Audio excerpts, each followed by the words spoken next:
The CSIRO has just dropped another report. It's called the Gen Costs Report, and it doubles down on its last report that said that nuclear energy would be twice the cost of renewable energy in this country. Let's bring in the Nationals leader, David Littleproud, now. David, thanks so much for your time. This Cost Gen report essentially doubles down on what the CSIRO put out a couple of months ago, and it's gone on to say it's even accounting for the much longer lifespan of reactors.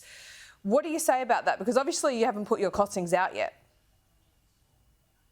No, but they'll be out very soon. They're imminent. But what I would say is I haven't seen all the Gen Cost report, and while they may have said that they've taken into account the amortisation period of some of these projects, what you also got to understand is the end of that 10, 15, 20-year period for the renewables project, if the landholder decides they don't want to have or host another wind turbine or solar farm, they're going to have 28,000 kilometres of transmission lines going to nowhere. And that's what hasn't been taken into account in Gen Cost is the 28,000 kilometres of transmission lines.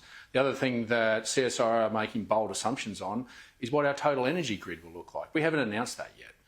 And so you've got to look at the total grid, not just look at this in isolation. I think CSIRO have been set up to do the government's dirty work here, and they're not the preeminent organisation that should be tasked to look at nuclear energy in this country.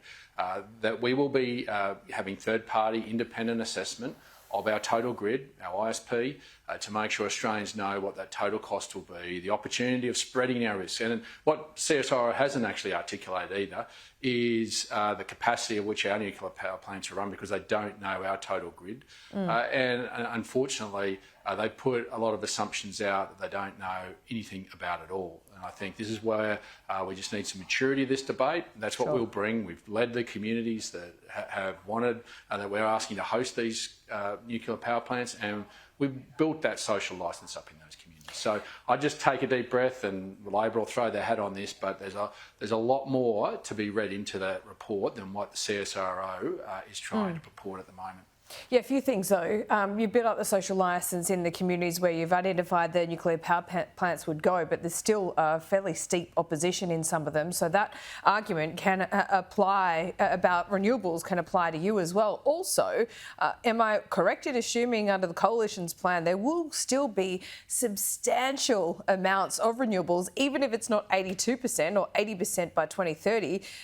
Will be up there, won't it? And you've still got to pay for those transmission lines. Yeah, well, it won't be 82%. There's no country of the industrial scale the size of Australia that's got an all renewables approach. Simply can't do it. And despite that, this government, Anthony Albanese and Chris Bowen, are still going down this path.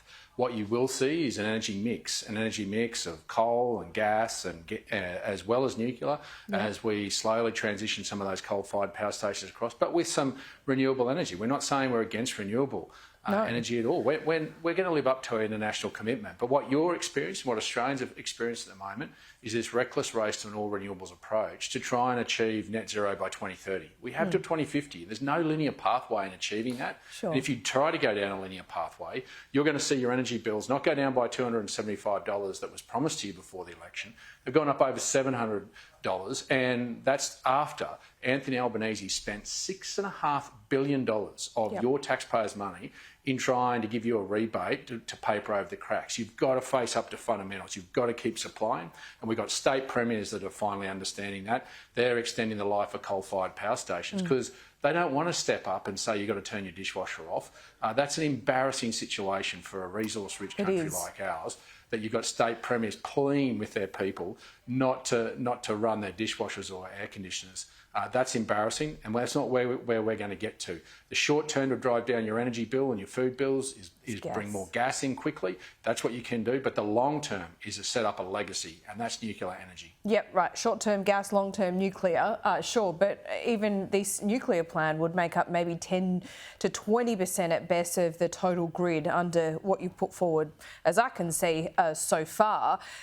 When you talk about maturity in the debate, from here, there are no cheap options. Would you agree? No, I think what you'll see is we'll be upfront and honest about the upfront costs that are significant for nuclear, but long-term payback is that legacy of baseload.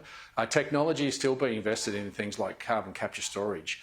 in the right place. And in fact, the Japanese are taking our coal, our gas, burning it, and then bringing it back and storing their carbon in cavities 1.5 kilometres underground here in Australia. So the rest of the world is moving down a path of all technology, not one technology. Sure, David. And so regional can I just Australians pick you up on that point as well?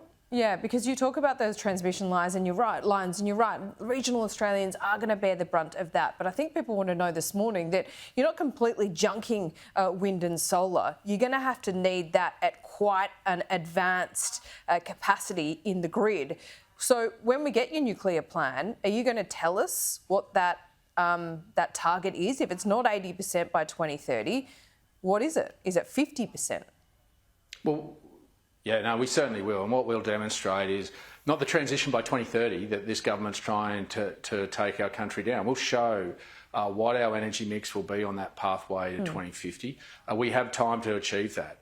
We don't have to achieve it by 2030. And so we will be very upfront about what the energy mix will look like between now and 2050, making sure that we take into account all the technologies that are available to our country, because we have sovereignty of all our resources. And regional Australia, for your city viewers, shouldn't bear the brunt of having to wear all the burden of an all renewables. I mean, we're having our livelihoods taken away, but your food security being torn up and your food prices going up because we're taking away prime agricultural land, but we're also destroying the very thing that Labor's purporting to protect. But you've got to work out a way to do both, don't you? Is that what you're trying to work out? Because you need both. You need those transmission lines. Power plants are very smart. Yeah, but you need the transmission lines for renewables as well. No, you don't, Laura. I'm sorry. You don't need as much transmission lines if you put nuclear power plants where coal-fired power stations are. That's common sense. We're reusing. Yeah, but if it's only 20% of the grid and you're still needing 50% renewables into the grid. Well, I just be calm about what our total grid will be and what that'll look like. And what we will do is minimise the need for those transmission lines.